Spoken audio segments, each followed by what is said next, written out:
¿Listos?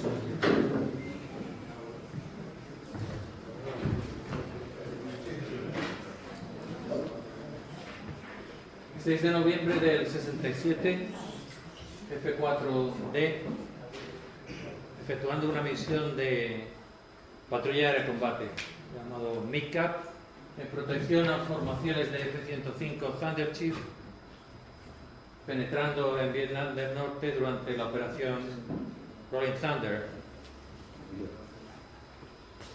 El capitán Simmons, Darrell Simmons, en la cabina delantera, el teniente McKinney en la cabina trasera, se enfrentan con un MiG-17 al que derriban con su cañón el pod Su-23. Como podéis apreciar, está disparando, la munición es eliminada. 4 Sidewinder, un pod de contramedidas electrónicas situado a la izquierda y 4 misiles Sparrow de largo alcance. Para ser un interceptador de la flota, podemos decir que no está mal. Haciendo misiones de caza, algo para lo que no había sido concebido. Empieza así la historia del F-4 Phantom. Un avión para la historia. No, al revés. Ahí está. Mi nombre es Emilio Ranz. Estuve destinado en el ala 12 Torrejón desde julio del 81 a julio del 88, 7 años exactamente. Y en esta maravillosa lámina de Gonzalo Ávila podemos ver el caza F-4C y el RF-4C, modelos que estuvieron conviviendo durante muchos años hasta la retirada del caza en el 89. Mi último vuelo en el F-4C, ya destinado en el CLAEX, fue el 11 de abril del 89 en el C-12-14. Continúa.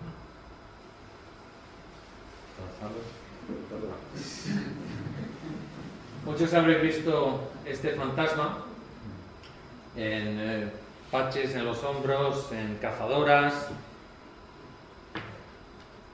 Continúa. Me caso, hombre. Su nombre es Spook, diseñado por un ilustrador de McDonnell Douglas en 1962 y proveniente de este diseño original es el emblema del 121 Escuadrón, primer escuadrón dotado de F-4 en el ala 12 Torrejón, que fue diseñado por el ahora ausente Cachito, Fernando Fernández del Cacho. Esperábamos a su hijo hoy, pero me parece que no ha podido asistir, así que siento que no esté con nosotros. Obviamente Spook significa Phantom, Ghost, algo parecido a fantasma.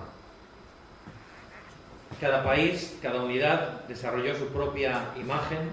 Como habéis visto en el ala 12, el 121 lo adoptó como su mascota y todavía sigue en muchos de nuestros corazones. ¿Qué vamos a hablar, o de qué vamos a hablar hoy?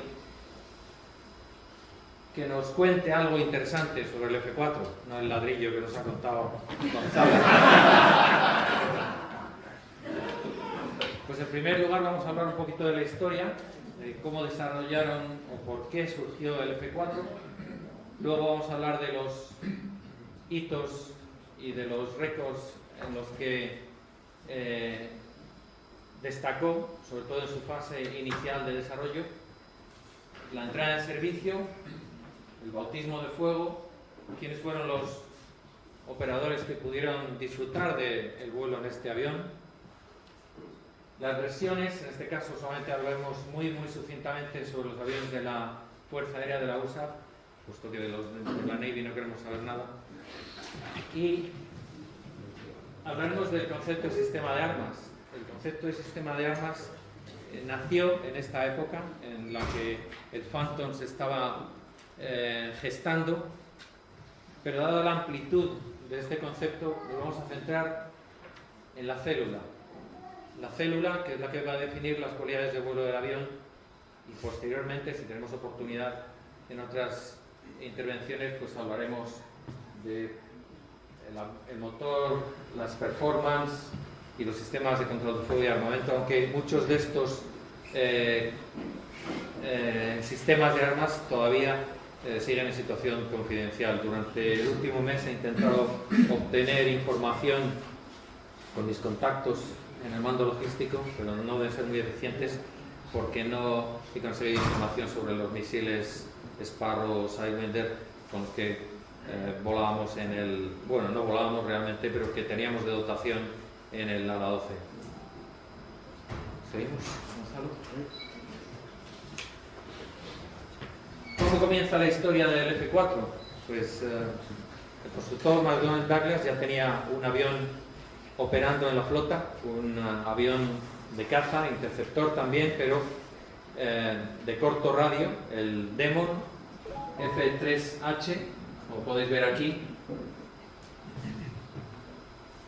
McDonnell Douglas decide que quieren aumentar la capacidad de este avión y se dedican a hacer una encuesta entre los pilotos, consultando también a sus mujeres, sobre cuál es el avión que los pilotos desearían tener en la flota.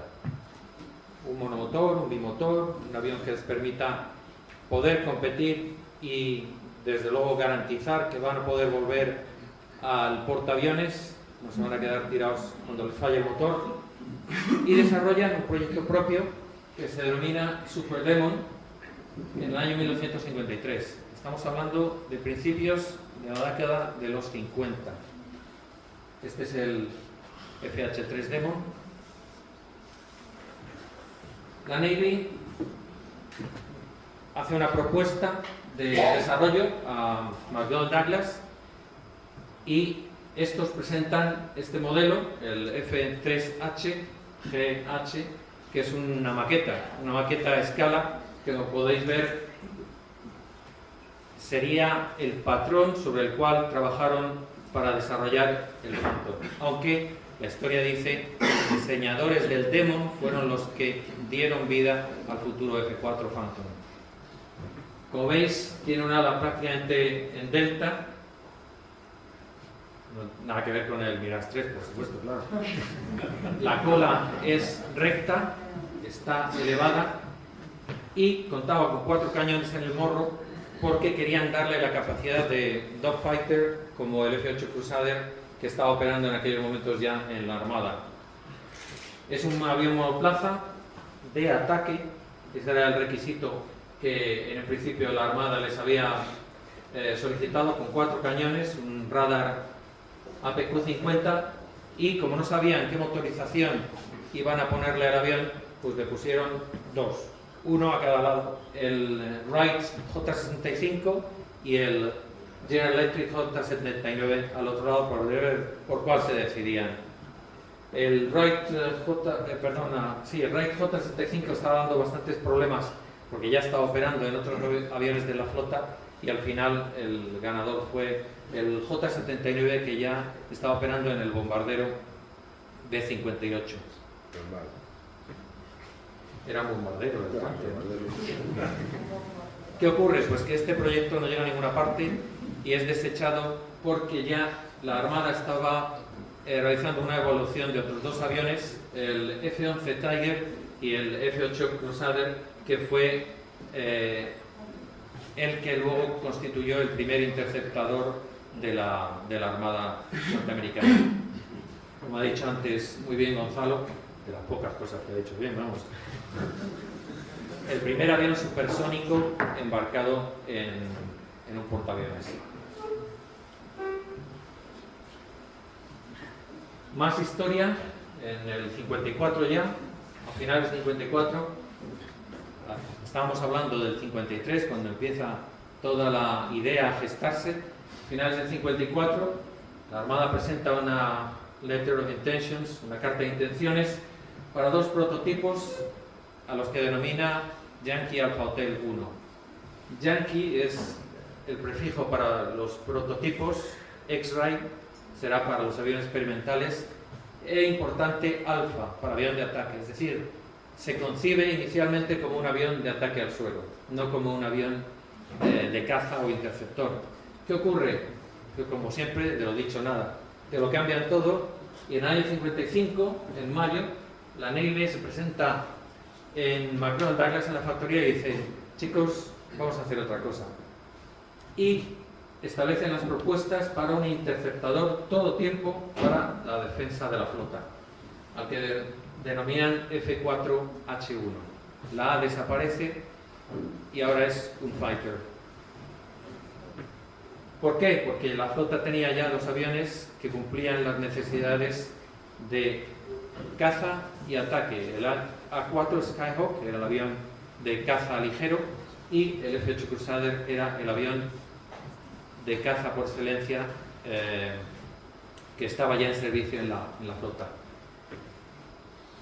Como consecuencia de esta nueva política, la Navy solicita dos aviones experimentales, de ahí la X-Ray, XF4H, aunque como veis aquí, el primer avión nunca llegó a la X, es decir, el XF4H1 nunca existió, fue directamente F4H. Este es el primer vuelo del primer prototipo, y además de esos dos aviones experimentales, 5 aviones prototipos a los que ya denomina IF4H1. El primer vuelo lo desarrolla el piloto de pruebas de McDonnell Douglas, Bob Little, el 27 de mayo del 58. Este avión es el que realiza el primer vuelo. Como veis en esta imagen algunas diferencias significativas respecto al avión que luego fue el backbone de la Armada y de los cuerpos de marines durante muchos años. El morro es mucho más pequeño, en principio no contaba con un radar en los vuelos iniciales de prueba, luego se le puso el APQ-50 más pequeño. La entrada de aire era una entrada estándar NACA, luego se modificó para el resto de los aviones operativos. La cabina trasera no tenía asiento, no tenía más que equipos de electrónica. Las entradas de aire a los motores eran muy diferentes, con rampas mucho más pequeñas y el intake desplazado hacia atrás. El flap de borde de ataque solamente tenía 2 unidades o 2 módulos, la parte interior era fija y solamente contaba con un tubo de pitot en la cola. Como veremos más adelante, el F4, la versión caza, lleva 2. Uno de ellos es el tubo de pitot y otro es un fuelle que lo que hace es transmitir señales al sistema de mandos de vuelo para crear un sistema artificial de fuerzas en palanca. Es lo que se llama, bueno, fuelle. Continúa. Aquí tenéis a Bob Little en su primer vuelo. Como veis, F4H1, la X no aparece por ninguna parte. Inmediatamente después del primer vuelo, que fue un desastre porque el avión tuvo un problema hidráulico, la compuerta delantera del morro no se replegó y no pudieron realizar prácticamente nada de lo programado para ese vuelo. Shit happens, que dicen los americanos. No obstante, Bob Little aprovechó la oportunidad para conocer un poco el avión, conocer las cualidades de vuelo, hacer algunos ensayos de estabilidad estática y dinámica, con objeto de garantizar que no iba a estampar el avión una vez aproximándose a tierra. Tuvo problemas con uno de los motores también, luego se demostró que los álabes del compresor habían sido dañados por la ingestión de objetos extraños, con lo cual antes de la realización del segundo vuelo de pruebas se tuvo que realizar una modificación o un cambio de motor. Se revisó por completo el sistema hidráulico, el sistema de tren y continuaron con los ensayos. El segundo vuelo fue también negativo por los mismos problemas del tren de aterrizaje. La compuerta de la rueda de morro no subía y se tuvieron que abortar.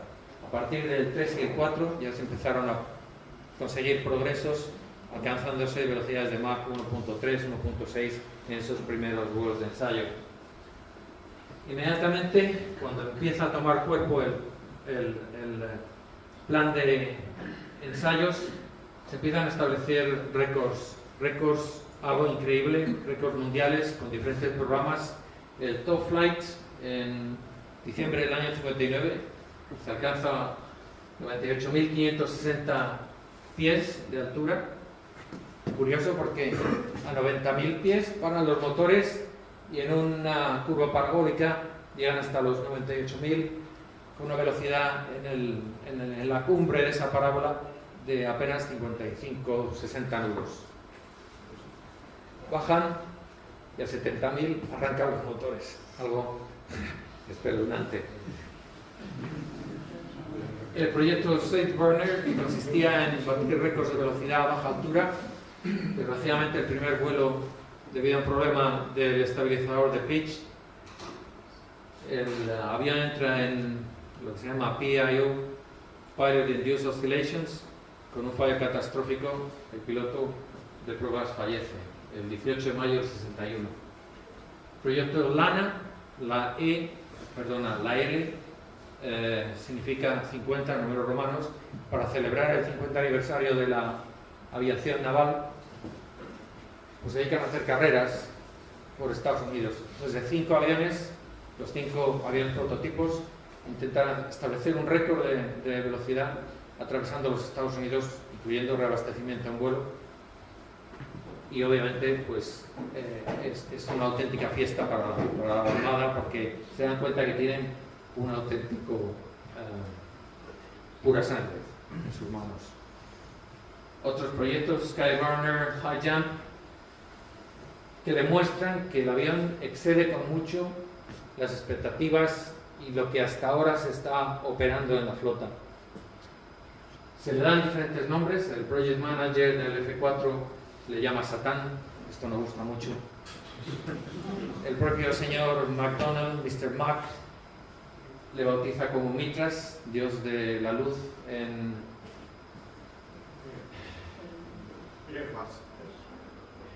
los persas. Muchas gracias por la información, pero no cuaja y al final, siguiendo la saga de la familia de McDonnell, el propio Mr. Mac le denomina Phantom 2. Algunos, como los de Mirage y demás, le llaman Double Ugly, no sé por qué, pero es un avión precioso. Pero bueno, la envidia es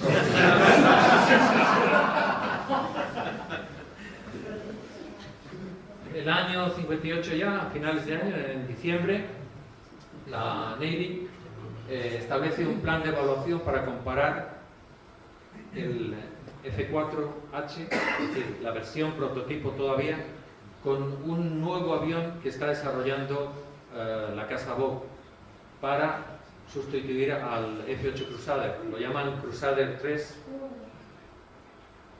Como veis, es bastante engendro, bastante feo, pero sin embargo podéis ver que tanto el plano tiene una similitud similar con el Phantom. Los estabilizadores de cola horizontales son monobloque con una flecha muy acusada, pero tiene 2 aletas que obviamente no se pueden utilizar en tierra. Tienen que desplegarse una vez el avión está en vuelo, porque si no, no podría rodar con eso. De la comparación de estos 2 aviones sale exitoso el F4 y empieza ya el proceso de, digamos, certificación. A finales del 58 se hace esta evaluación y en el 60, a principios del 60, ya se completan los ensayos de lanzamiento en catapulta y montaje en el portaaviones Independence.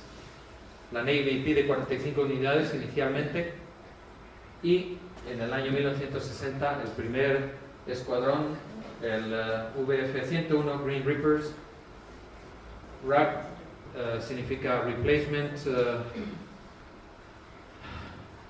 Aircraft Group, basado en Cayo Este, en Florida, se dedica a entrenar a los primeros pilotos. Estos aviones ya estaban dotados con un radar APQ-72, radar de impulsos, y en la parte inferior, en esa barbilla que le llaman el chin del morro, lleva un pod de búsqueda y seguimiento infrarrojo, el AAA-4. Habréis visto en versiones posteriores del F4 que ese chin desaparece en los F4J. Los F4 españoles llevaban esa misma configuración de morro, sin embargo estaba vacía, no había nada, no llevaban ese pod de búsqueda y seguimiento infrarrojo. Los aviones de la USAF, unos lo llevaban, otros no lo llevaban. El problema fue que la capacidad de producir el radon de la fábrica que los hacía no daba abasto, y entonces dijeron, bueno, pues que todos lleven el mismo radon, lleven o no lleven antena de infrarrojos. Por eso en Vietnam algunos F4C de la USA llevaban este radon y otros no lo llevaban. Llevaban el que luego fue estándar en el F4J. En el año 61 la Armada empieza a operar con el primer escuadrón, el UF-74, Be Delivers, en el portaaviones Saratoga, y un año después el Cuerpo de Marines con los Black Knights establece su primer escuadrón operativo.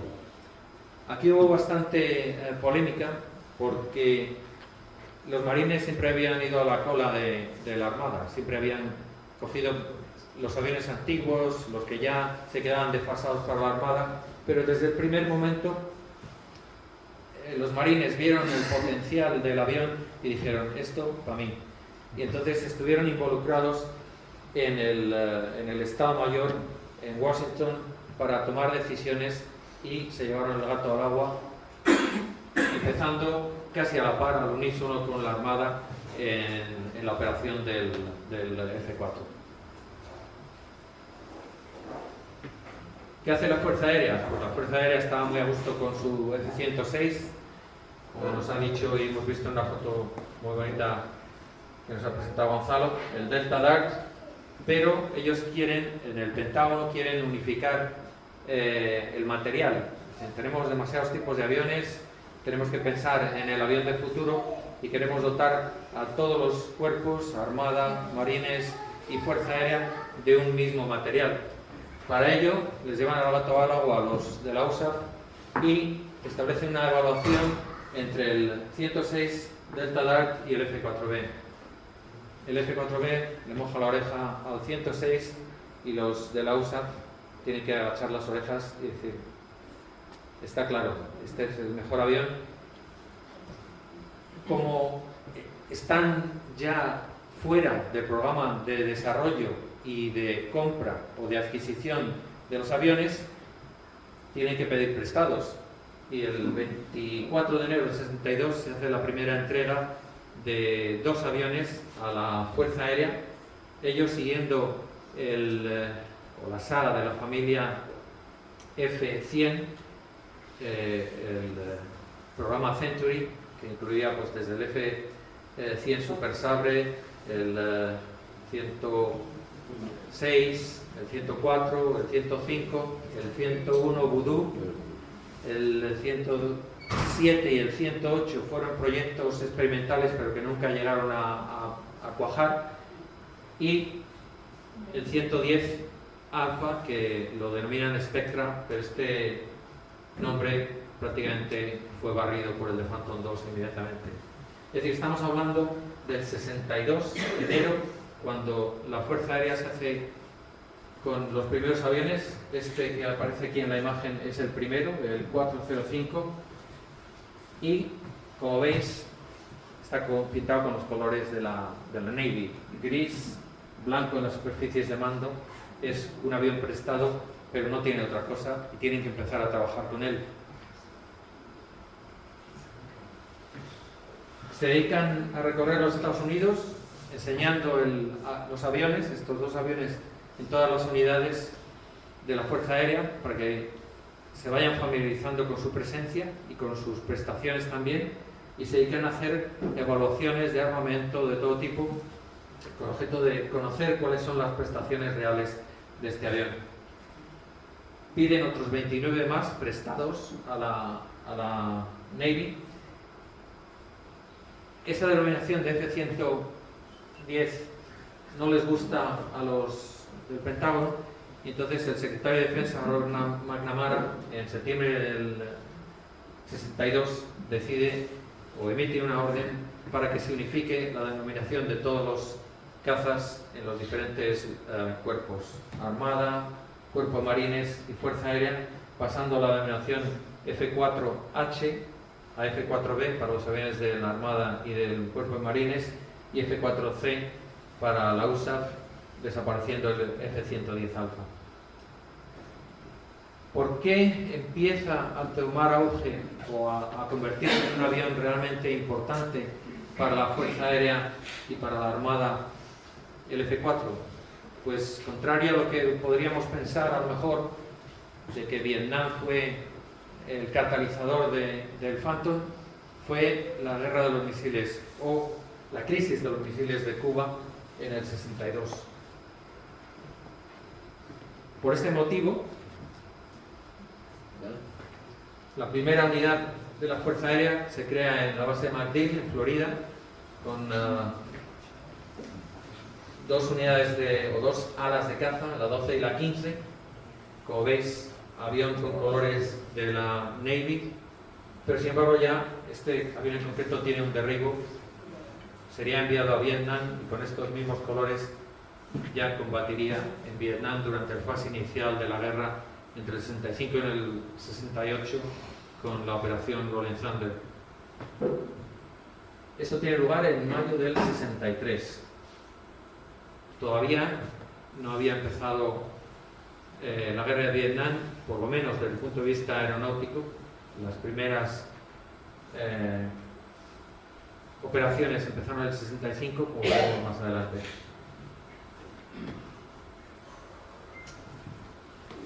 El bautismo de fuego. El bautismo de fuego tiene lugar en Vietnam. Obviamente el primero en entrar en la friega es la Armada. El 9 de abril del 65, el F-4B 602 derriba un MiG-17 con un Sparrow AM-7. Sin embargo, esta operación le cuesta al piloto y al operador de armas la vida. Son derribados a su vez por un MiG-21, pero da la casualidad que todos, tanto el MiG-17 derribado como el MiG-21, son chinos. Es lo que se llamó el incidente Hainan y que fue, digamos, ocultado por la Fuerza Aérea y por la Navy, vamos, por el secretario de Defensa, porque no querían tener conflictos diplomáticos con los chinos. Se perdió el avión, se perdió la tripulación, pero sin embargo le otorgaron a título póstumo el derribo del MiG-17. Está muy oscura esta historia, pero de acuerdo con los récords de la Navy fue un derribo confirmado. Los chinos no lo reconocieron. Posteriormente, ya en el mes de junio, el 17 de junio, dos F-4B procedentes del portaaviones Midway vuelven a conseguir otros dos derribos, MiG-17, igualmente con Sparrow, AM-7. La Fuerza Aérea no se queda atrás y el 10 de julio del 65, con sus F-4C, como veis todavía pintados con colores de la Navy, obtienen dos derribos MiG-17, pero esta vez con misiles Sidewinder F-4E. Los aviones estaban basados en Tailandia. La mayoría de las operaciones de F-4 estaban basados en bases en Tailandia, aunque tenían en Da Nang algunas unidades, pero básicamente las unidades de caza y de apoyo aéreo las tenían en Tailandia. Consecuencia de las actividades aéreas, aparecen los primeros fases los primeros y los últimos, porque fueron muy pocos. Con respecto a la Navy, solo hubo un as, se entiende como as aquel piloto y navegante, que ha conseguido más de 5 derribos. En este caso, Randall Cunningham y Willie Driscoll consiguieron esos 5 derribos con 2 aviones diferentes. El primero en enero del 72. Ya estamos hablando que la operación Rolling Thunder ha terminado y estamos en la segunda fase de los ataques a Vietnam del Norte con el Linebacker, operación Linebacker, sobre todo de apoyo a las formaciones de B-52 que están haciendo bombarderos masivos sobre el norte. En mayo consiguen otro derribo, esta vez un MiG-17, los dos MiG-21 y MiG-17 con misiles Sidewinder, y ya el 10 de mayo es el colofón con 3 derribos. 3 derribos de MiG-17, también con misiles Sidewinder, pero sin embargo les cuesta perder el avión. Cuando salen de la zona de combate, aquello fue una auténtica melee con más de 15 aviones en un espacio muy corto, manteniendo constantes entradas y salidas, combates. Los MiG-17, MiG-21 estaban acosando constantemente a los Phantom. Este avión, el 5800, como veis, tiene configuración aire-suelo con bombas Rockeye. Estaba haciendo una misión de supresión de defensa de artillería antiaérea.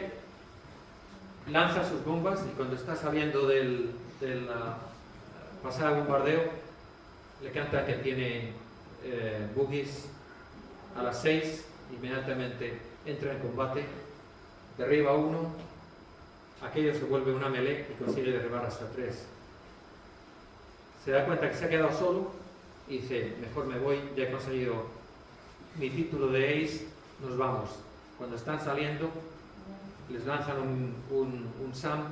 El SAM, aunque no explota en el avión, explota en las proximidades, pero les daña el sistema hidráulico número 1, el PC-1, con lo cual pierden los mandos de la parte izquierda del avión y posteriormente se quedan sin mandos de ningún tipo. El ala derecha se parte y se tienen que lanzar. Aguantan con el avión todo lo que pueden hasta que llegan a la costa del Golfo de Tonkin, se eyectan y son recuperados inmediatamente por los servicios de rescate, por los helicópteros del SAR, y son enviados a su portaaviones, donde lo celebran por todo lo alto. Es el primer as de la guerra de Vietnam y por tanto del F-4. Los amigos de la Fuerza Aérea no se quedan a la zaga y un poquito más tarde, en agosto del 72, el capitán Steve Ritchie, que luego sería famoso, político, senador, consigue su 5.º derribo. Él derribó todos MiG-21, en este caso con un Sparrow E-2, un Sparrow mejorado, y los operadores de arma, Weapon System Officer de Bellevue y Feinstein, consiguen el título de ases igualmente volando desde la cabina trasera con otros pilotos. Ritchie y de Bellevue consiguieron juntos la mayoría de sus derribos, por eso aparecen en la mayoría de las fotos juntos. Y este avión que aparece en la parte superior es el avión que más derribos consiguió en la guerra de Vietnam, con 6 derribos, que son los que figuran en la parte superior. Ahora está en el Museo de la Fuerza Aérea de Dayton, Ohio. En la parte inferior he traído al coronel Robin Olds, un auténtico héroe de Vietnam, piloto de caza, obviamente formado en la Academia de West Point. No existía Fuerza Aérea en aquella época, y quien quiera leer su biografía, aquí la tiene. Se hizo famoso porque llegó a Tailandia, a U Bon, como jefe de la 8ª ala de caza, Dentro de esta ala de caza estaba el 433, el 555, el escuadrón que luego denominaron Triple Nickel, que fue el que más derribos obtuvo durante la guerra de Vietnam. Él no llegó a la categoría de as, tuvo solamente 4 derribos, aunque dicen las malas lenguas que consiguió más, pero no se los apuntó con objeto de quedarse en Vietnam, porque si no, le mandaban fuera para Estados Unidos. No querían que el coronel de unidad fuese derribado siendo un as, por motivos estratégicos de propaganda, y le mantuvieron en secreto esos posibles derribos. Igualmente, a las 100 horas, a las 100 misiones, era el límite para terminar un tour o una ronda de operaciones. Él realizó, creo que 157 misiones, pero no se las apuntaba con objeto de seguir volando y seguir en el teatro de operaciones. Era un chupón. Este avión, con el que obtuvo los 2 últimos derribos, el 20 de mayo del 67, estuvo en Torrejón. Estuvo destinado en Torrejón, no en el ala 11, obviamente, pero estuvo destinado del 73 al 79 en el ala de caza 401, llevando en su cola el indicativo TJ. Este avión también está en el museo. Bueno, ¿quiénes fueron los países que tuvieron la suerte, ¿no?, de volar este avión? Pues en primer lugar, la Armada norteamericana. Aquí vemos un F-4B de los Jolly Rogers, del portaaviones Independence. El Cuerpo de Marines con un F-4J, posterior desarrollo del F-4B. La Fuerza Aérea con un F-4E modelo inicial, con alas duras, no se le habían implementado todavía los slats de borde de ataque, y con la primera configuración de cañón, a la que luego se le adaptó un difusor de los gases de escape para que no interfiriesen en el rendimiento de los motores. Se le alargó con un Midas 4, que veremos más adelante, un difusor. Otros países que operaron, aparte de los Estados Unidos, obviamente los ingleses, con la Royal Navy, desarrollaron su propio prototipo, lo cual les costó un dineral, dado el escaso número de aviones. Inicialmente habían pedido más de 150 y se quedaron en 50. Desarrollaron su propio prototipo, estuvieron evaluándolo en Edwards, y la diferencia significativa que tenía con respecto a los aviones de la Armada era el motor. El motor era Rolls-Royce, hecho en casa, y dicen las malas lenguas que perdió muchísimo en prestaciones. El motor Rolls-Royce no era ni mucho menos comparable al J-79 de General Electric. La Royal Air Force se apuntó al carro. En este caso tenían su propio desarrollo, era el modelo M. La Navy tenía el modelo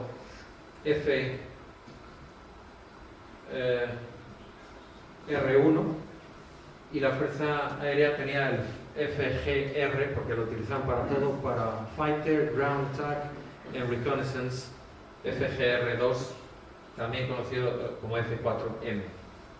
Los alemanes desarrollaron su propia versión, un F4E de la Fuerza Aérea Americana, un poquito descafeinado, pero sin embargo ya vemos que tienen flap de borde de ataque de maniobra y obviamente cañón, algo que no tenían los ingleses. España, tenemos los F4 de reconocimiento. Inicialmente llegaron 4 y posteriormente fue aumentado a la fase final de la vida operativa del Phantom hasta, creo recordar que 12. El general Yago Badilla podrá comentar mucho más luego en el turno de preguntas, ya que él fue uno de los fundadores de la unidad. Pero según lo que he leído yo, en un principio se pretendía traer F4E pero por motivos presupuestarios parece ser que no se pudo conseguir el modelo, digamos, que estaba entrando en producción y en aquellos momentos el top de la gama, y nos quedamos con el C. Fuimos el único país de todos los operadores que se quedó con el C, el resto volaron el E.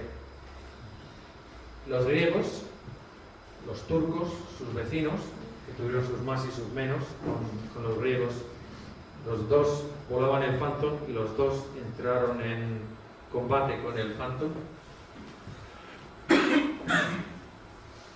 Los israelitas, por supuesto, que como siempre en el top desarrollaron sus propias versiones, incluso intentaron algo que no cuajó, ponerle un motor, el motor del F-16, pero al final ese proyecto quedó denegado. España se benefició de las modificaciones que hicieron los israelitas, adaptando un boom de reabastecimiento en vuelo, que luego lo veréis en alguna fotografía, que fue desarrollado por la empresa IAI y que dotó a los últimos aviones de reconocimiento españoles en el ala 12. Sus vecinos, los egipcios, un poco más hacia el este, los iraníes, que siguen operándolo. Yo los he visto en Shiraz, en un centro de mantenimiento en el centro de Irán, y están inmaculados. F-4E, todos ellos, como podéis ver. Y ya por último, tenemos a los japoneses, que construyeron sus propios aviones. La empresa Mitsubishi tuvo una licencia para construir los aviones, y ellos operaron el E y el RF-4E, versión de reconocimiento. Coreanos operaron el D y posteriormente el E, todos ellos procedentes de la Fuerza Aérea Americana. Y los Aussies, Down Under, los australianos, ellos en un principio no querían el Phantom, ellos habían solicitado el F-111, pero como no llegaba, hubo problemas de desarrollo y producción, dijeron necesitamos algo. Los americanos les enviaron antiguos modelos F-4E, ya que estaban siendo retirados de la Fuerza Aérea. Por eso podemos ver que llevan tanto el flap de vuelo de ataque, es lo que se llama ala dura, no llevan flap de maniobra, y el cañón no lleva el difusor Midas 4, el modelo antiguo del F-4. 12 países nada más fueron los que operaron el avión. Estamos entre los afortunados. ¿Qué versiones operó la Fuerza Aérea? Pues poquitos. El C, el D, el E mejorado y el G, White Diesel, con dos versiones de reconocimiento, el RF-4E que operó, el RF-4C que operó en España y el RF-4E que operó en muchos otros países. Los motores del F-4C, nuestro motor, nosotros lo llamamos el humofaro, porque era una chimenea. Eso en interceptaciones no tenías que mirar al radar, con mirar al cielo y decía, mira, ahí está, no te hace falta el radar. Era tremendo la fumarola que iban dejando. Luego se modificaron con el guión 15E, Low Smoke Emission, y posteriormente en los F-4E ya se introdujo el guión 17, que era un motor mejorado, más potencia, que fue el que continuó hasta la saga de los White Diesel. Una particularidad de los modelos iniciales, el C y el D, era que tenían una rudder turbine. En el lado izquierdo del fuselaje se abría una compuerta con una pequeña turbina y que proporcionaba energía eléctrica en el caso de doble fallo de generadores. Las puntas de los planos, necesario para los portaaviones, se doblaban por un sistema hidráulico. En las versiones posteriores, E y G, se seguían doblando, pero era a mano. Se desbloqueaban y se doblaban, pero a mano, no era hidráulico el sistema. Importante, el cañón, como consecuencia de las experiencias de Vietnam, se dotó a los F-4E ya con un cañón interno, Vulcan M61, y a las versiones anteriores, Cs y Ds, se les dotó con un cañón que podía llevar hasta 3 máximo simultáneamente, pero podía llevar en todas las estaciones. Podía ponerse 5 estaciones con cañones Su-16. Es el mismo cañón, el M61 Vulcan, pero la denominación del pod para los C era el Su-16, que tenía una rammer turbine, que era la que hacía funcionar el motor, la que alimentaba la cinta de balas al cañón, y esta rammer turbine se eliminó en el F-4D, que llevaba otro pod denominado Su-23, que es el que hemos visto en la fotografía inicial. Básicamente los dos cañones en el pod y el del F-4E, cañón interno, eran exactamente iguales, con 6 tubos tipo revólver. Llevaban 1200 cartuchos de munición máxima, y la cadencia de disparo era de 6000 disparos por minuto. Es decir, tenías 100 disparos por segundo, 12 segundos. Sin embargo, no se podía operar más de 3 segundos seguidos, porque podía presentar daños al motor. ¿Okay? 1200 cartuchos, 6000 disparos por minuto, 100 por segundo, máximo 3 segundos de operación. Seguimos, importantísimo, el F-4C llevaba un visor óptico fijo, como los aviones de la Segunda Guerra Mundial. Con un tambor se le ajustaba la presión dependiendo del armamento, que se pudiese autorizar, aire-aire, aire-suelo, pero era totalmente arcaico, no compensaba la deflexión por los Gs, por la aceleración que estaba realizando durante un viraje, con lo cual había que tirar a ojo. Esto se modificó ya en las versiones posteriores con un visor compensado, mucho mejor. Los últimos E y G se dotó de un APU interno, se les dotó igualmente de tanques de autosellado para en caso de daños en combate que no se perdiese el combustible. Los tanques se autosellaban y mantenían el combustible a bordo. Importantísimo, y esto es derivado igualmente que las alas plegables de la Navy. El Phantom tenía que operar en portaaviones, despegues y aterrizajes muy cortos, por tanto la sustentación tenía que ser máxima. ¿Cómo se conseguía eso? Por medio del control de capa límite. En el flap de borde de ataque y de salida se insuflaba aire procedente del escalón 17 del compresor, aire a alta presión y alta temperatura, que lo que hacía era aumentar el flujo de la capa límite con objeto de reducir las velocidades tanto de despegue como de aproximación. Evitaba la entrada en pérdida a baja velocidad del plano.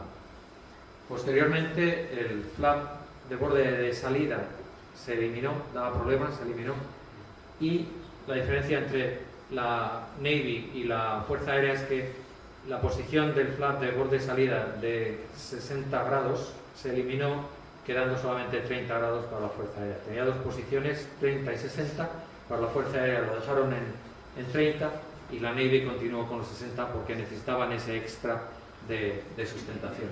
Importantísimo. El BLC, Boundary Layer Control, se elimina en los F-4E. Ya no hace falta porque se le dota de un flap de maniobra, flap de borde de ataque. Como veis aquí, leading edge slats. El resto de los cambios son menos significativos, son un poco transparentes porque son internos, básicamente de aviónica. Continuamos. Bueno, veis algo de lo que puede llevar el F-4. Este es el display en el lado 12 Torrejón. Misiles Sparrow, misiles Sidewinder, pod de contramedidas electrónicas, bombas de todo tipo, cañones.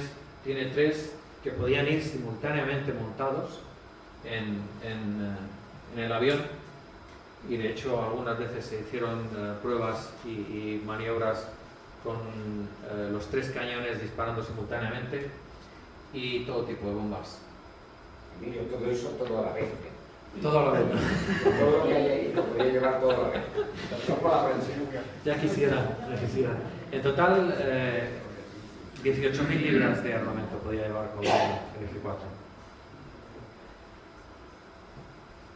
Como veíamos antes, el concepto de sistema de armas se desarrolla a raíz de esa nueva filosofía que aparece en el Pentágono, y el Phantom es uno de los primeros aviones donde se implementa. Inicialmente fue definido como un interceptador o interceptor de defensa de la flota, luego de lo dicho nada. La orden técnica, el manual del avión, conocido como Raya 1, en el argot Technical Order 1 F4C-1, es el manual del piloto, es donde nosotros conocemos los sistemas, las tablas de empleo. El armamento va en otro módulo, muchos de ellos clasificados, guiones 34, 11, 111, así hasta el infinito. El propio manual del avión lo define como un caza o bombardero, es decir, ya nos olvidamos de interceptor, es caza bombardero, biplaza todo tiempo supersónico de largo alcance. Para ello cuenta con un dispositivo de reabastecimiento en vuelo.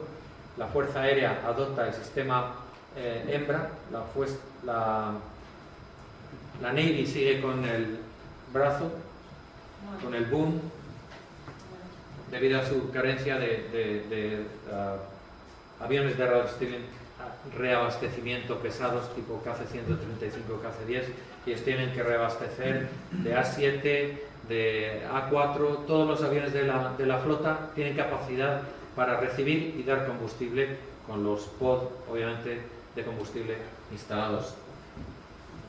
Igualmente, su función es de interceptor de largo alcance, gran altitud, como armamento primario misiles, y como armamento secundario el cañón, interno o externo. Es igualmente un avión de ataque y de apoyo aéreo cercano. Top tipo armamento, como podéis ver, bombas, cohetes, cañón. Y por último, lo que define al sistema de armas: la célula, la planta de potencia, las actuaciones o performance, el sistema de control de fuego, radar y los ordenadores periféricos, y por supuesto el armamento que utiliza. Como esto es muy amplio para tratar en una charla y ya se va haciendo tarde,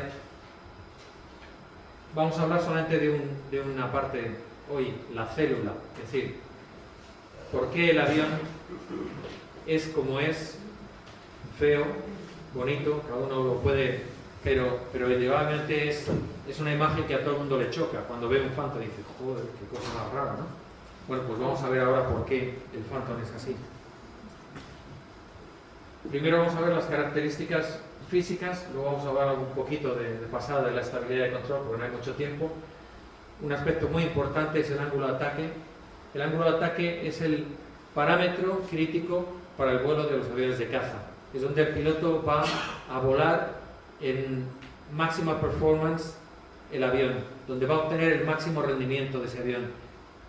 Le importa poco la velocidad, le importa poco el peso, la configuración. Él lo único que tiene que estar pendiente es de la indicación de ángulo de ataque, tanto para maniobras de máximo rendimiento como para salir escarbando, como decía antes Gonzalo. Una extensión tiene un número fijo de ángulo de ataque, 5. Tú vuelas a 5, sales de una pérdida, haces una extensión, aceleras para evadirte del combate y volver otra vez al combate cuando estés en las condiciones que tú quieres.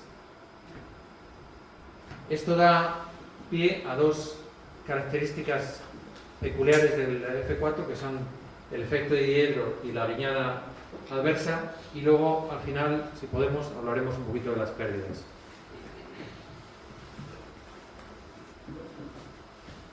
Bonita imagen del F4, un monstruo con ese morro, esa nariz, impresiona, la verdad. ¿Qué vemos aquí?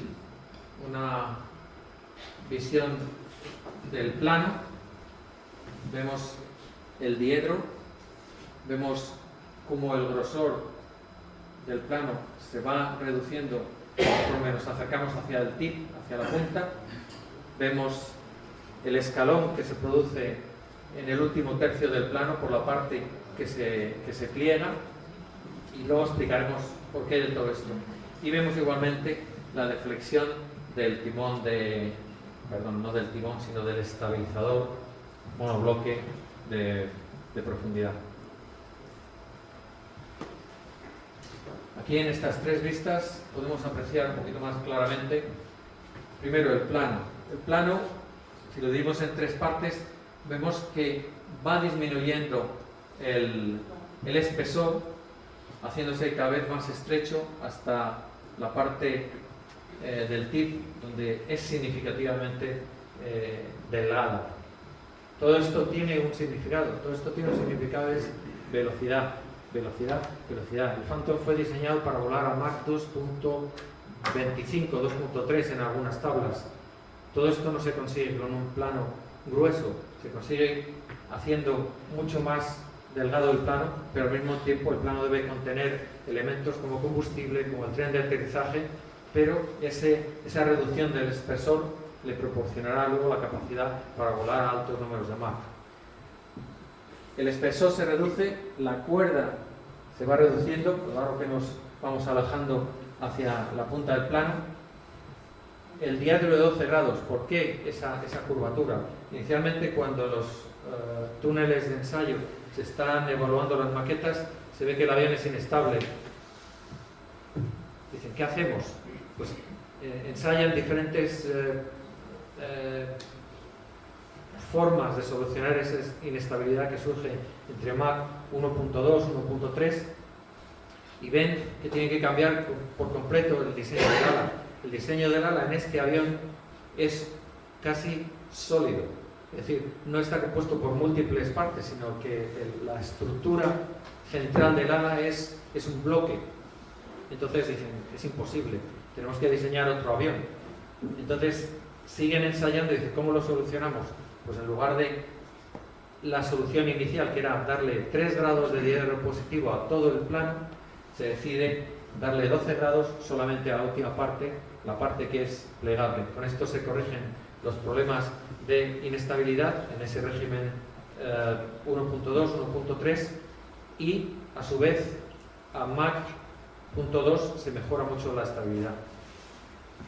La cola igualmente se coloca en la parte posterior, en la parte superior para evitar el flujo de los motores, pero el avión es inestable longitudinalmente, con lo cual deciden variar el ángulo del diedro, en este caso negativo, anhedron, del estabilizador de cola, llegando a la conclusión que con los 23 grados consiguen lo que quieren, darle estabilidad y al mismo tiempo permitir que esas aletas inclinadas sirvan para mantener la estabilidad longitudinal. Direccional. Veíamos en las otras imágenes las aletas tan enormes que tenía el Crusader 3. Obviamente no es operativo en un avión que va a operar en un portaaviones. Este diedro de 23 grados le permite aumentar la estabilidad direccional sin tener que ponerle aletas ventrales. La panza del Phantom es completamente plana, como una tabla, no hay nada, excepto los misiles Sparrow que van escamoteados dentro de esa panza. Luego, ese diedro es importante para darle estabilidad, sobre todo estabilidad direccional. ¿Qué más cosas podemos ver? El estabilizador vertical. El estabilizador vertical es bastante grande, pero se requería que fuese todavía más alto. Obviamente por las restricciones de los hangares de los portaaviones no se puede dar más altura, motivo por el cual se utiliza el estabilizador horizontal con ese gradiente de 23 grados, ese diedro negativo, para aportar la estabilidad direccional que no le permite aportar la extensión del timón de dirección, el estabilizador vertical. En la parte delantera vemos que tenemos 3 flaps en el borde de ataque, con el sistema que hemos dicho antes de sangrado para aumentar la capa límite. Tenemos ese diente en la parte última, en el último tercio del plano, que lo llaman dogtooth o diente de sierra. Aumenta un 10% la cuerda, con lo cual le da mayor sustentación. Aumenta también ligeramente la flecha el espesor se reduce significativamente, como vemos aquí. ¿Qué se consigue con todo esto? Aumentar el Mach crítico. Luego hablaremos de lo que es el Mach crítico, pero es lo que va a permitir que el avión pueda volar a números de Mach elevados. El Mach crítico está en el desarrollo de todo lo que es la aerodinámica del Phantom. Vemos aquí el Coke Bottle, la botella de Coca-Cola, en el fuselaje con la regla del área para reducir el drag en el Mach transónico de 0.75 a 1.2. Veis que la parte de entrada del aire de los motores es mucho más ancha, luego se estrecha y luego se vuelve a amplificar. Todo esto con objeto que de la sección frontal del avión, según tú lo miras y lo vas dividiendo en secciones, en lonchas, la variación de esa sección frontal va a ser mínima, con lo cual la reducción del drag va a ser mínima. ¿Qué mandos tenemos? Tenemos mandos primarios, los spoilers situados en la parte superior, los alerones situados en la parte interior del plano, no hay alerones en el wingtip y luego explicaremos por qué. Los flaps de borde de salida, 30 grados nada más, donde no hay ya sistema de sangrado, se ha eliminado, y como vemos el estabilizador horizontal igualmente tiene una flecha considerable y una relación de aspecto enorme, desde la cuerda en el encastre a la cuerda en el borde de salida hay una diferencia que se llama el taper ratio o relación de aspecto es enorme. Todo ello tiene una finalidad: volar a Mach 0.2. ¿Ok?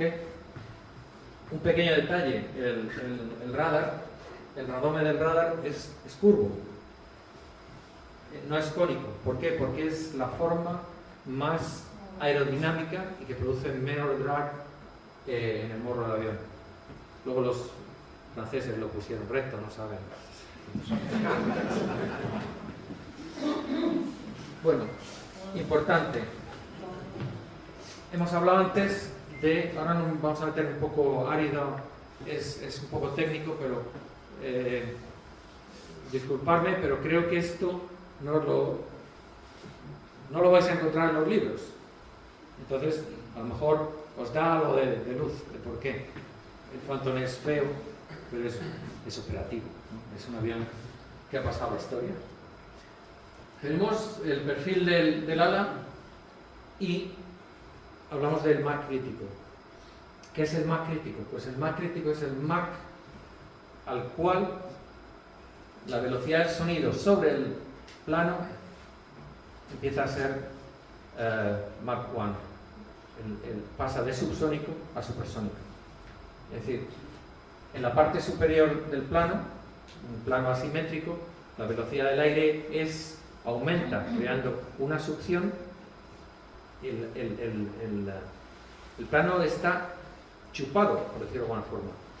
En la parte inferior hay una sobrepresión. El avión, por una parte, en la parte superior del plano, en el extra 2, hay una depresión originada, según el amigo Bernoulli, por ese aumento de velocidad en la parte superior del plano. La distancia que tiene que recorrer el aire en la parte superior es mayor, luego la velocidad tiene que ser mayor en la parte superior del plano. Si nosotros estamos volando a Mach 0.72, hay un punto ya en la superficie del plano, la superficie del extra 2, donde el flujo de aire es supersónico. Ese punto o ese Mach 0.72 al cual se produce la velocidad del sonido en el extra 2 es lo que se denomina Mach crítico. ¿Qué ocurre en esta situación? A partir de ese punto se genera una onda de choque. Esa onda de choque implica que por delante de la onda de choque vamos a tener flujo supersónico, por detrás flujo subsónico, porque al final en el borde de salida hay flujo subsónico. Detrás de la onda de choque se produce una distorsión de la capa límite y al mismo tiempo esa onda, detrás de esa onda, se va a crear un incremento de presión, de temperatura y va a aumentar la densidad del aire. Sin embargo, va a reducirse la velocidad porque pasamos de supersónico a subsónico. Conforme vamos aumentando el número Mach 77, Mach 82, el flujo en la parte superior supersónico aumenta, la sección donde el avión ya está volando en supersónico, la onda de choque se va retrasando y empieza a aparecer flujo supersónico en la parte inferior. Otra onda de choque en la parte inferior que, conforme aumenta la velocidad, próximos al Mach 1, ya llega casi hasta el límite del plano. Tenemos flujo supersónico casi hasta el punto del trailing edge, el borde de salida del plano. Todo esto genera, debido a esas diferencias de presión, turbulencia. Esa turbulencia en un régimen laminar se puede desplazar por delante de la onda de choque y puede dar origen a lo que se llama una pérdida de alta. ¿Ok? Una vez que ya estamos en Mach 1 o superior, estas ondas de choque desaparecen y lo que aparece es una zona de flujo subsónico justo delante del morro que constituye lo que se llama onda de proa. ¿Ok? Esto es, por decirlo de alguna forma, el quid de la cuestión. ¿Qué es lo que está pasando en el plano cuando nosotros estamos acelerando desde régimen subsónico a supersónico? Y luego veremos por qué el ala está diseñada como está diseñada, ¿vale? Si me queréis interrumpir, no hay problema, ¿eh? ¿No hay examen de vídeo? Es un poco la cosa. Vemos el espesor del ala. Aquí en estas curvas vemos que conforme se va reduciendo el espesor del ala, el Mach crítico va aumentando. Luego, si nosotros queremos acelerar, queremos volar a Mach 2, tenemos que reducir el espesor del ala. ¿Ok? De acuerdo con la teoría de este señor impronunciable, conforme aumenta el número Mach, el coeficiente de sustentación y el coeficiente de resistencia, CD y CD, van aumentando. De acuerdo con esa función, nos aproximamos a Mach 1, en el denominador tenemos 1 menos Mach al cuadrado, eso tiende a 0, con lo cual llegamos a una asíntota infinito el valor a Mach 1. Obviamente eso no es viable, en un ala ideal podría ser. Sin embargo, el coeficiente de sustentación sube y llega a un punto en que por la aparición de los fenómenos de la onda de choque ya no genera más sustentación el plano y por lo tanto esa curva. En la parte posterior de la curva, la ecuación invierte los términos m2 menos m cuadrado menos 1, con lo cual igualmente va haciéndose cada vez menor conforme aumenta el número Mach. La sustentación va reduciéndose conforme aumenta el número de Mach. Si estamos tratando un ala de espesor reducido, como es esta curva, esa transición es mucho menor, es mucho más suave. ¿Ok? Se genera menos turbulencia, menos drag. ¿Cómo influye la flecha del ala? Pues en un estudio teórico, en un ala de envergadura infinita, se ha demostrado que lo que afecta a la sustentación realmente y al Mach crítico es la parte de componente perpendicular al plano. Si nosotros descomponemos el viento relativo en dos componentes, una paralela a la flecha y otra perpendicular, esta, la componente perpendicular, es la que realmente nos interesa a nosotros. Esta componente va en función del coseno del ángulo. En este caso, el F4 en la cuerda, el 25% de la cuerda, tiene prácticamente un 45 grados de flecha. Si nosotros aplicamos el coseno de 45, vemos que nuestro Mach crítico sería alrededor de 1.71 o 1.72. El drag aumenta igualmente, pero conforme variamos la flecha, aumentamos la flecha, la aparición del drag aparece mucho más tarde. ¿Por qué? Porque el Mach crítico es mucho más alto. El drag que origina la onda de choque aparece mucho más tarde.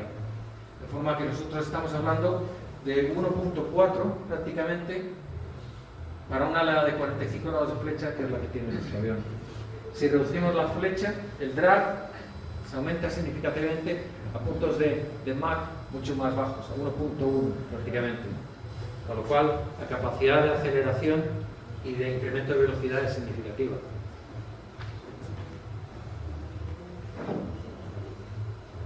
Por tanto, y resumiendo un poco, ¿cómo aumentamos el Mach crítico? ¿Qué es lo que nos va a permitir a nosotros alcanzar números de Mach elevado? Retrasando la aparición de la onda de choque y reduciendo la resistencia de compresibilidad. Esto se consigue aumentando el ala, la flecha del ala, reduciendo el espesor, reduciendo el alargamiento. El alargamiento es esta relación que vemos aquí, relación entre la envergadura y la cuerda media C, que viene a ser lo mismo la relación entre el cuadrado de la envergadura dividido por la superficie del ala, porque calcular la cuerda media es bastante complicado. Y controlando la capa límite, con sopladores, con aspiradores, con generadores de torbellinos y con hendiduras en el ala, que no nos ha hablado de ello Gonzalo, pero el Mirage 3 tiene hendiduras en el ala, justo donde va el tanque de combustible, y el señor, dicen que el señor Dassault dijo, pues ¿dónde le ponemos una? Pues aquí, y cogió, dibujó una raya y ahí le pusieron la hendidura en el plano al Mirage 3. ¿Pasamos? Estamos hablando de las ventajas del plano en flecha. Por una parte nos permite aumentar nuestra velocidad, pero por otra parte tiene inconvenientes. Es el drawback o efectos colaterales. El ala en flecha tiene peores características de pérdida. Como vemos en el plano, se va produciendo una disminución de presión desde la parte interior hacia las puntas, luego se produce una corriente de flujo de aire hacia esas puntas. En la punta empieza a aparecer un torbellino, una turbulencia. Esa turbulencia hace que la punta del plano pueda entrar en pérdida. Conforme se aumenta el ángulo de ataque, esa zona de separación de flujo va aproximándose hacia el interior, va aumentando de tamaño, sigue aumentando, sigue progresando y al final puede producir la pérdida. Esta es una de las razones por las cuales el F4, los alerones no los tiene en la punta del plano, los tiene en la parte interior del plano, de forma que incluso con ángulos de ataque elevados sigues manteniendo capacidad de mando. Pero, como veremos posteriormente, el avión en ángulos de ataque elevados no se vuela con alerón, se vuela con pie. Nosotros viramos en combate con pie, no con alabeo. Si utilizas el alabeo, una de dos, o puedes tener un roll reversal o puedes tener directamente una entrada en pérdida de fuera de control. Esta es una de las técnicas críticas de vuelo del avión. Esto ha costado pérdidas de aviones en vuelo, 3, mientras yo estuve destinado en la 12, con 2 compañeros que fallecieron. Los 3 aviones se perdieron durante la realización de maniobras de combate aéreo. Uno de los compañeros que falleció, el compañero de promoción, y otro, me parece que era la tuya, Pepe Fate. Bueno, pues ya hemos visto parte de los inconvenientes. ¿Para qué está este diente de perro? Aquí, como hemos visto, el flujo se va desplazando hacia el extremo, hacia el wingtip. Este diente de perro es una barrera, de forma que ese flujo para aquí y se reconduce, es decir, se canaliza nuevamente para aumentar o para reducir esa disminución de presión y la generación de torbellinos en la punta del plano. Como os he dicho antes, el Mirage 3, en lugar de este diente de perro, tiene una ranura. Hay otros aviones que tienen lo que llaman strikes, sobre todo los aviones rusos, que son feísimos, y tienen 2 o 3 a lo mejor a lo largo del plano. La finalidad de esos strikes es canalizar el flujo que se va desplazando hacia el extremo del plano de forma que siga manteniéndose paralelo y evitando esos fenómenos de turbulencia y pérdida de sustentación en los planos. Por esta razón, los americanos dijeron, bueno, pues tenemos que arreglarlo, sobre todo porque en Vietnam veían que el avión en combate cercano no tenía nada que hacer. Ya en el 65, creo recordar, hay informes de evaluaciones. Al principio de la operación Rolling Thunder vieron que el avión no podía combatir. Entonces, en Nellis, la base aérea de Nellis, establecieron un programa de evaluación en el cual, como no tenían MiG, que luego posteriormente consiguieron quitarles a los sirios, MiG 17 y 21, y realmente evaluar esos aviones con respecto a los que estaban en el teatro de operaciones de Vietnam, como eran el F-100 Super Sabre, el F-104, el F-105 y el F-4. Esos 4 aviones se evaluaron con respecto al más parecido al MiG-17, que era el Sabre, el F-86. Y las conclusiones que sacaron respecto al Phantom era que necesitaban un flap de borde de ataque para maniobrar en combate cerrado, que necesitaban un cañón y que la técnica de combate era velocidad y combatir en el plano vertical, nunca en el plano horizontal. Por esto aparecieron los flaps de borde de ataque. Estos flaps de borde de ataque en su posición normal se utilizan como flap de maniobra y reciben información del ángulo de ataque para desplegarse o retraerse. Tanto con el tren de arriba, con el tren de aterrizaje arriba como con el tren de aterrizaje abajo, en la posición normal siempre operan como un flap de maniobra, recibiendo señales directas del ángulo de ataque. Es decir, con ángulos de ataque elevados, el flap se deflecta directamente y proporciona un exceso de sustentación. Como vemos aquí, estas ranuras lo que permite es aumentar el flujo o la velocidad del flujo sobre el plano, evitando el desprendimiento de la capa de límite. ¿Ok? Aquí se puede ver en este F-4 alemán, acaba de despegar, ha retraído el tren, ha retraído los flaps porque ya no los necesita. Configuración de toma de tierra, los flaps de borde de salida extendidos y los flaps de maniobra, los leading edge extendidos. Ahí en esta foto se ve clarísimamente cómo el flujo pasa a través de estas ranuras y genera un aumento en la energía del flujo sobre el plano y por tanto evita el desprendimiento de la capa límite. ¿Qué hacen con el estabilizador de cola? Es una monstruosidad, no solamente por la inclinación sino por el tamaño. Es monobloque, tiene una flecha igualmente de 45 grados para beneficiarse de los mismos efectos del Mach crítico que vimos antes, y el alargamiento. La punta es muy estrecha, muy ancha, y ahora veremos en otros aviones, en una imagen que precisamente el general Bobadilla me pasó el otro día y que yo he utilizado convenientemente, se produce una concavidad en esta parte para evitar turbulencia y generación de torbellinos en la parte superior del plano. El estabilizador, por eso se llama estabilizador, se utiliza para nivelar el avión. El plano, el ala, genera sustentación positiva. El avión estaría subiendo constantemente. Para evitar que el avión suba constantemente tenemos que producir un par de fuerzas en la cola que tire hacia abajo. Es lo que hace el estabilizador de cola. Estabiliza el avión en vuelo nivelado o en la condición de vuelo que nosotros establezcamos. Por tanto, su efecto va a ser contrario al del ala. Es decir, la sustentación la va a producir aquí. Es por esto que se crea esta pequeña hendidura para evitar la generación de turbulencia con ángulos de ataque elevados. Esta es la imagen de Diego Bobadilla.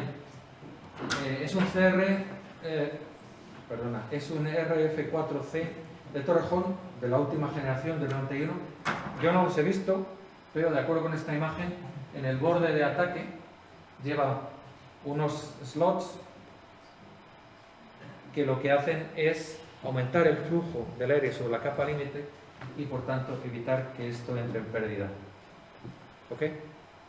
Ángulos de ataque elevados, seguimos manteniendo control de pitch, control de profundidad, porque el flujo de energía sobre el estabilizador se mantiene hasta ángulos de ataque más elevados. Llegará un momento en que ya no de más, el pobre, pero bueno, se retrasa esa entrada de pérdida del estabilizador. Esto es un poco más de lo mismo, pero explicándolo con diagramas. Vamos a pasar porque está haciendo un poco tarde y veo que la audiencia se me está durmiendo. Hablamos antes de estabilidad y control. El centro de gravedad es muy importante. En aviones donde llevan mucha carga y donde la distribución de la carga de armamento puede variar considerablemente, el margen estático se tiene que mantener positivo siempre. Si no, el avión va a ser inestable en pitch y puede dar lugar a que el avión encabrite por centro de gravedad excesivamente atrasado o que en situaciones de ángulo de ataque elevado la entrada en pérdida sea mucho mayor porque el margen estático se reduce. ¿Qué ocurre en vuelo supersónico y en vuelo subsónico? En vuelo supersónico, el centro de presión, es decir, aquí es donde estaría el vector sustentación del plano, se retrasa. La distribución de presiones sobre el plano se retrasa y esto hace que el margen estático aumente. El avión es más estable a vuelo supersónico que a vuelo subsónico. Y ya lo dejamos porque si no... Esto implica en la transferencia de combustible. Esto tiene un efecto directo en la transferencia de combustible. Hay ciertas configuraciones de tanques de combustible donde el piloto tiene que jugar con los interruptores para anular la transferencia de combustible a los tanques situados en la parte posterior. Hay un interruptor, tanques 5 y 6 lockouts, donde la transferencia del combustible de los planos y de los tanques exteriores no pasa por esos tanques exteriores, va directamente a los tanques delanteros con objeto de avanzar la posición del centro de gravedad y aumentar la estabilidad del avión. Es una de las cosas que, digamos, tiene que tener en cuenta el piloto. ¿Cuál es mi centro de gravedad? ¿Cómo manejo el combustible? Con objeto de que yo no voy a entrar en una situación de inestabilidad, porque eso me puede conducir a una pérdida muy anticipada o que las condiciones de vuelo se me degraden. Algo realmente crítico, yo nunca lo he hecho, pero seguramente el comandante Boey, el general Boey sí que lo ha hecho, reabastecimiento en vuelo con el F4, especialmente con el KC-97, un avión de hélice, aunque llevaba dos reactores en la punta del plano, pero sin embargo muy lento. Eso implica que el F4 tiene que volar a baja velocidad con todos los tanques llenos, el centro de gravedad se te va a la posición más retrasada, sería esta, y estás en una situación crítica. Baja velocidad, centro de gravedad retrasado, tu estabilidad longitudinal es crítica. Luego, ojo al parche. Bueno, aquí vemos un ejemplo de los ingleses con motor Rolls-Royce, el cañón, 4 Skyflash, ellos no querían Sparrow, desarrollaron su propio misil radar y los Sidewinder. Vamos a hablar ahora del ángulo de ataque. El de abajo se les ha torcido un poco, ¿no? ¿Perdona? El Sparrow delantero de la derecha está torcido. Será la imagen. Bueno, lleva el cañón también, lleva un cañón, un pod de cañón sub-23, como los F4D americanos. Ángulo de ataque. Bueno, el ángulo de ataque, supongo que habréis oído hablar de él, es simplemente la relación entre el viento relativo que incide sobre el plano y la cuerda del ala. Es decir, la cuerda es la línea que une el borde de ataque con el borde de salida. Si, por ejemplo, cogemos esta maravillosa maqueta, el avión puede volar así, pero de muchas formas. Puede volar así o puede volar así. La posición de pitch, la posición de actitud es siempre la misma. Yo estoy con 30 grados de morro sobre el horizonte. No varía, pero mi ángulo de ataque así sería 0, así sería 30 grados y así sería a lo mejor 45. El ángulo de ataque es el factor crítico que yo voy a manejar durante el vuelo, especialmente en combate. ¿Pasa? Aquí vemos que el ángulo de ataque tiene directa incidencia sobre la sustentación. En la zona 1 tenemos flujo estable, flujo laminar. Conforme nos acercamos a algún ángulo de ataque crítico, empiezan a aparecer torbellinos en la parte posterior y cuando llegamos al punto 3 se produce la pérdida porque se desprende la capa límite, el plano ya no crea sustentación y el avión se cae. Es lo que se conoce como G-break. De pronto tú estás volando y el avión se cae. En los aviones convencionales. Aquí en este avión ocurriría todo lo contrario. Pegaría normalmente un hachazo pero hacia arriba, aumentando más el ángulo de ataque y creando una situación de giros post pérdida o de fuera de control.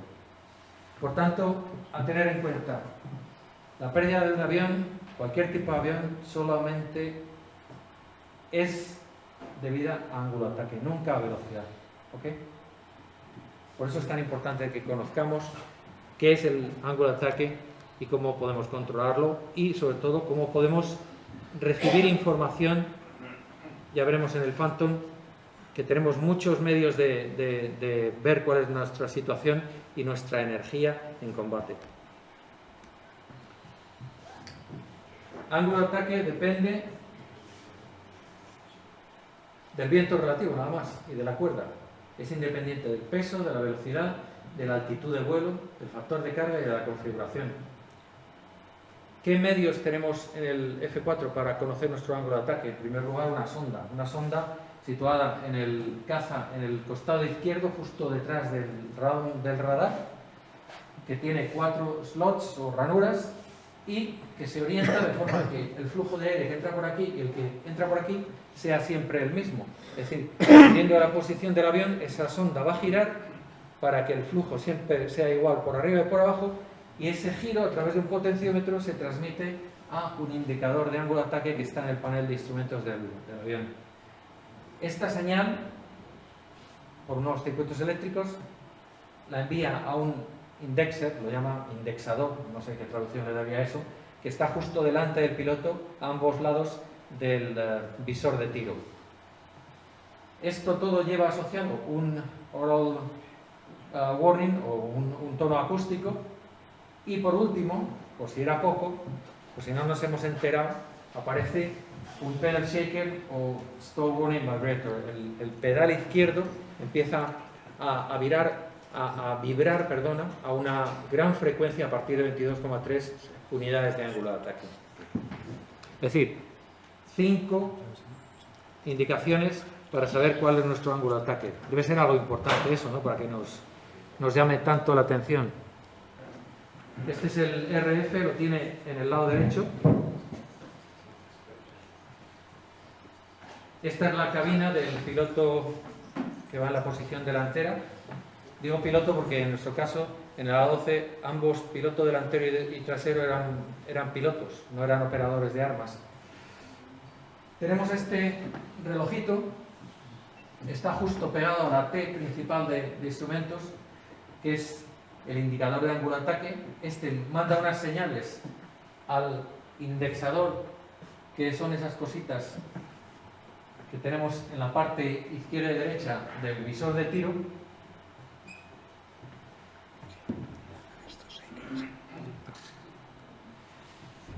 Y como veis aquí en este relojito tenemos 3 señales básicas. A las 7,9, que es la indicación de crucero óptimo, donde vamos a tener máximo alcance, mínimo drag para nuestro nivel de crucero óptimo. Luego otra que tenemos aquí, que es on speed indication, la performance del avión, la energía del avión es óptima. Nosotros estamos sacando el máximo de sustentación, reduciendo el drag al mínimo para que nuestra capacidad de viraje sea máxima. Esto es lo que nosotros buscamos en un combate, a no ser que estemos realizando una rotura y estemos virando a todo lo que podemos con objeto de quitarnos a alguien que tenemos detrás o que está efectuando una pasada de tiro contra nosotros. Y por último, en la parte superior 30, que es el máximo que indica el dial, y es una situación de pérdida. La situación de pérdida se produce antes, a partir de 26 ya puedes estar en una situación de pérdida. ¿Ok? Como veis, esto está delante del piloto. Luego tienes los indexadores arriba. Pero, ¿cuál creéis de todas las indicaciones que tiene el piloto que va a tener en cuenta durante un combate? A ver, cuestión, pregunta, examen. Hemos hablado del dial, hemos hablado de los indexadores, hemos hablado del tono acústico, hemos hablado del pedal shaker. Tienes 4 puntos de información que te dicen cómo está la energía de tu avión. ¿Cuál creéis vosotros que es lo más importante?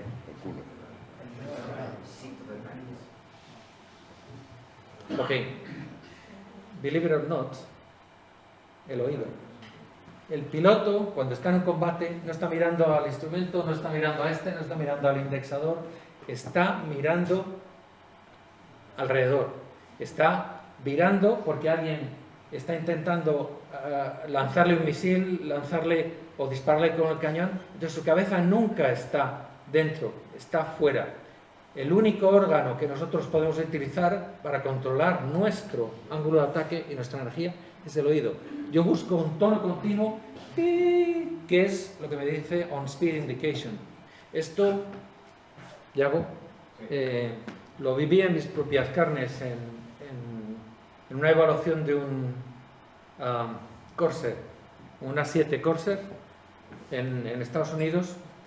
El avión lo vuelas en monoplaza directamente, no hay entrenamiento, te dicen ahí están los libros, ahí está el avión, a volar. Entonces vas descubriendo el avión según lo vuelas, ¿no?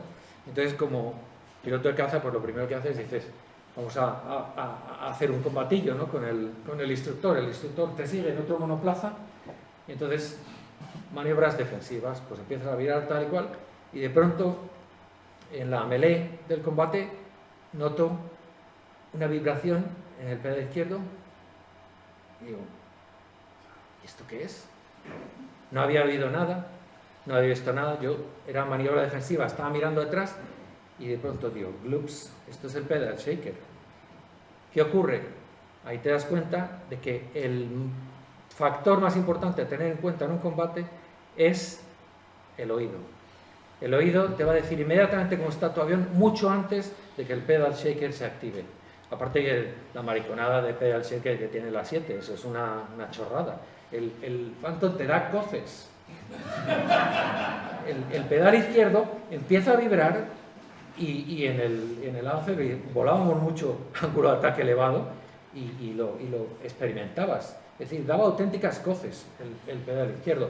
Eso no se repercute en el timón de dirección. El timón de dirección se queda fijo, pero es el pedal izquierdo lleva un motor eléctrico con un peso excéntrico y conforme recibe indicación de ángulo de ataque, ese motor empieza a girar y el peso excéntrico es el que hace que vibre el pedal izquierdo.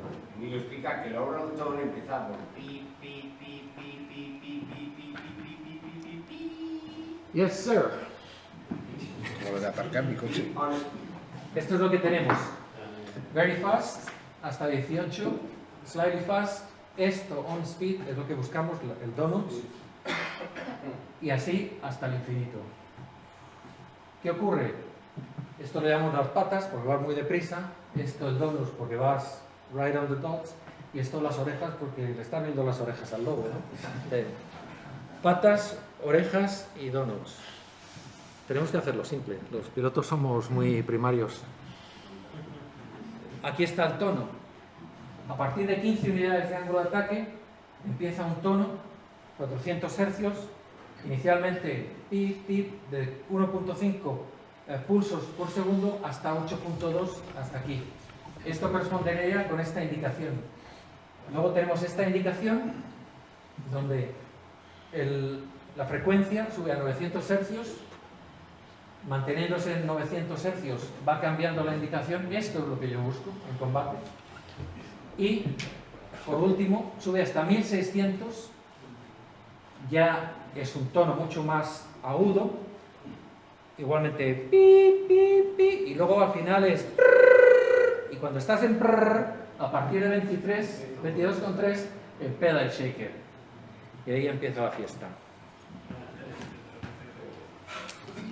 Si llegabas a eso, el Parker Factor, el Sphincter Factor. Ok, aquí vemos otra vez presentados. Ángulo bajo 5 unidades, lo utilizo para extender. Estoy en este régimen. Quiero quitarle en medio, tengo a alguien en la cola. Extensión, busco. Es la única vez que voy a mirar al indicador de ángulo de ataque. Busco esas 5 unidades, estoy con morro alto, voy a entrar en pérdida, recupero, me da igual que esté así, lo único que busco, ángulo de ataque. Miro dónde está mi aguja y busco las 5 unidades. Entre 5 y 15 tengo ángulo de ataque medio. De 10 a 12 ya empieza un buffer ligero, pero todavía no tengo indicador acústico. El indicador acústico hemos visto que empieza a partir de 15 unidades de ángulo de ataque. Luego en esta fase, la primera indicación que estoy aumentando mi ángulo de ataque es por ese buffer ligero que voy a experimentar. Elevado a partir de 15. A partir de 15 ya tengo toda la feria funcionando. Tengo esto, tengo el tono mucho más agudo, mucho más persistente. A partir de 22, buffer intenso, 22.3, pedal shaker. ¿Qué ocurre cuando estamos jugando en ángulo de ataque elevado? Dos efectos, el efecto diedro y la guiñada adversa. Efecto diedro lo utilizamos en combate para maniobrar el avión.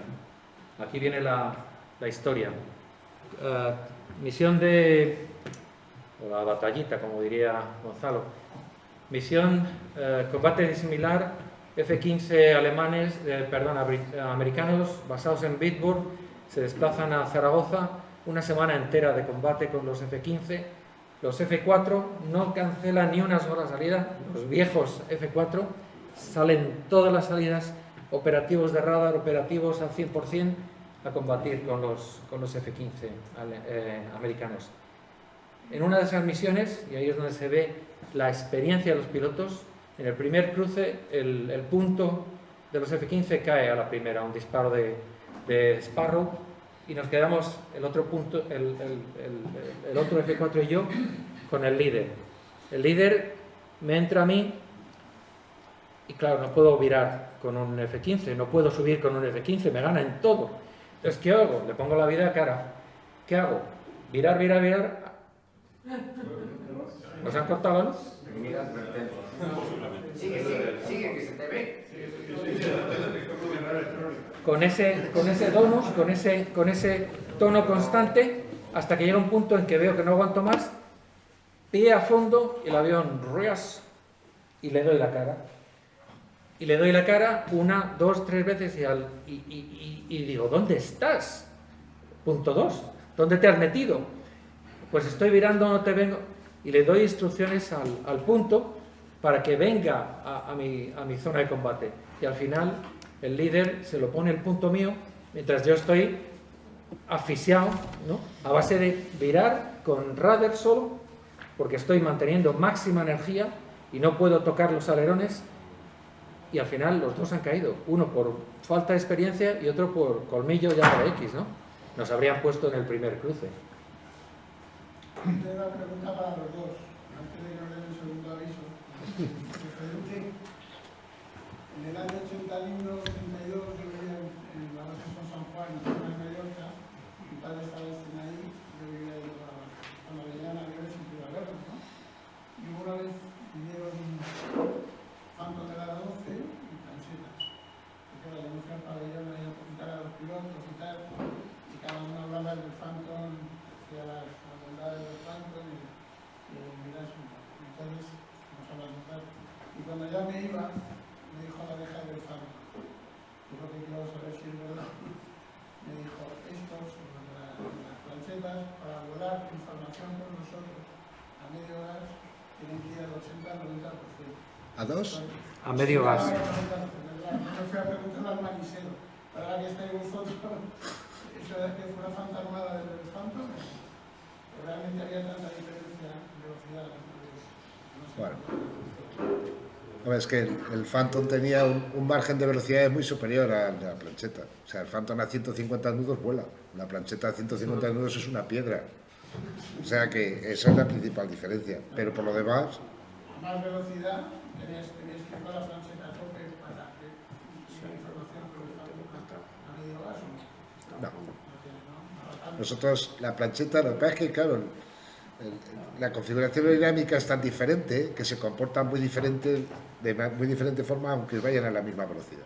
Pero en general, a una velocidad media de 250 a 400 nudos, vuelan igual. La diferencia es por debajo y por arriba.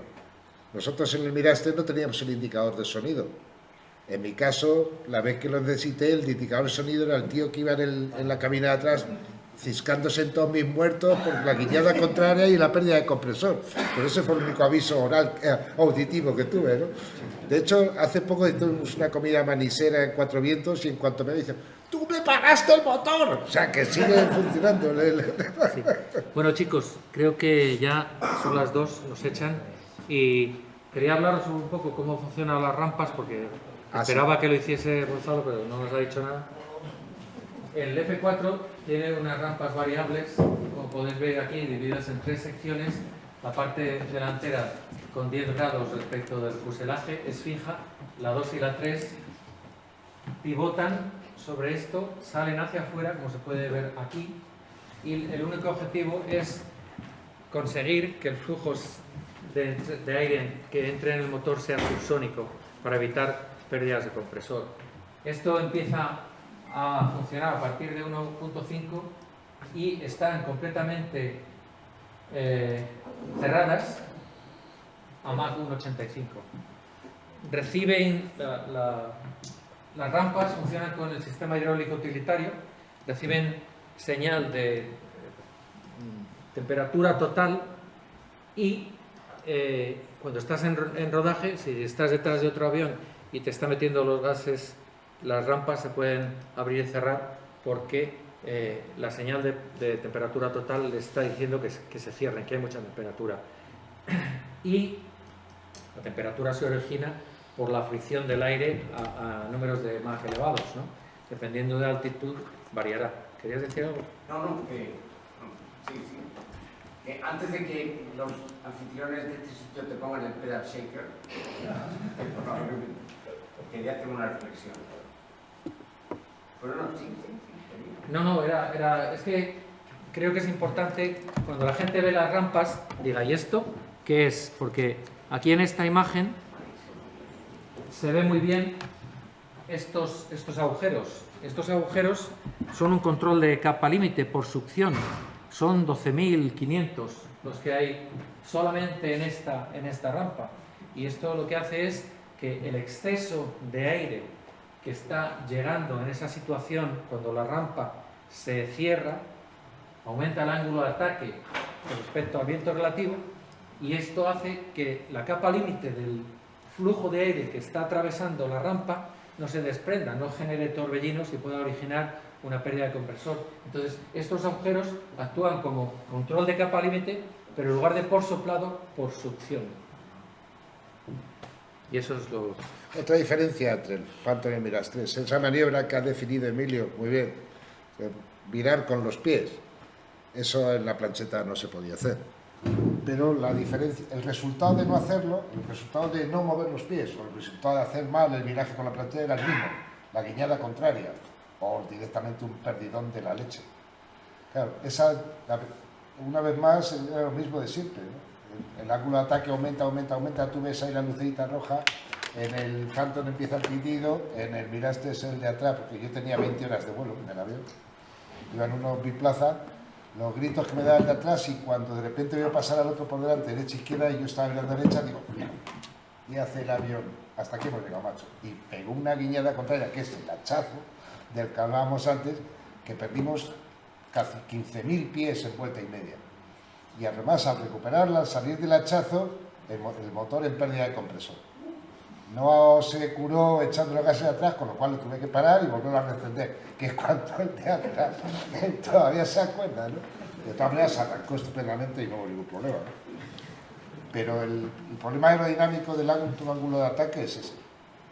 tú no vas mirando dentro, como ha dicho muy bien Emilio, vas mirando fuera y ves ahí una cosa roja y oirías el pitido, pero sigue mirando fuera, porque no puedes hacer otra cosa. Patapum. Entonces el avión te dice, mira macho, el envelope es el envelope y no pienso salir ni un centímetro más de él.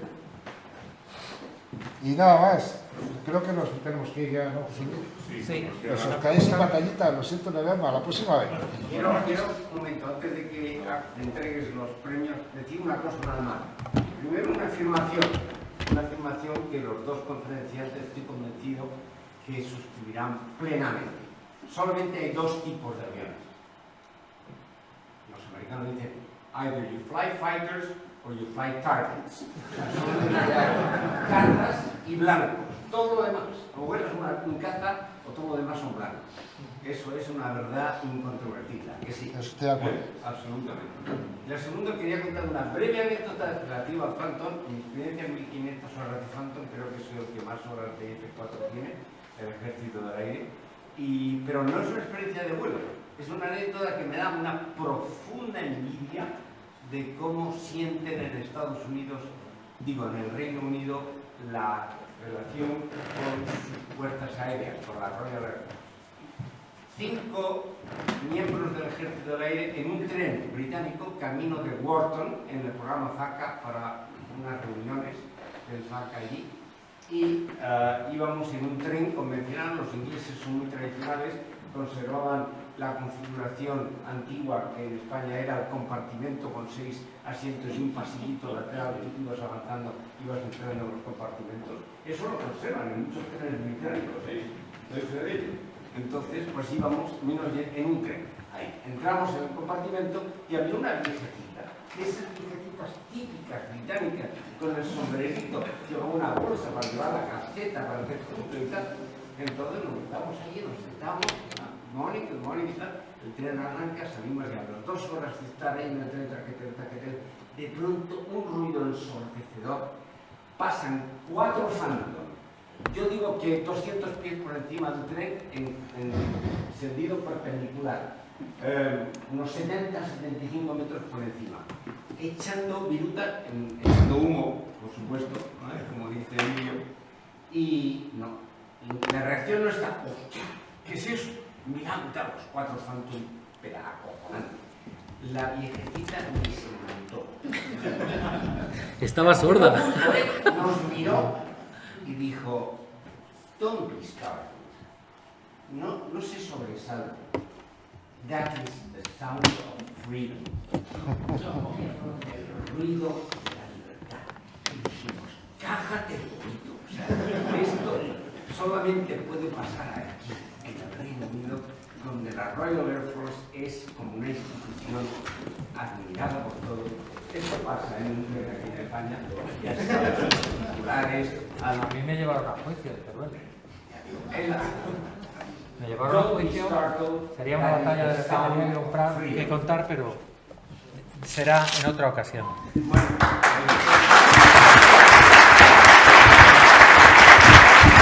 Gracias.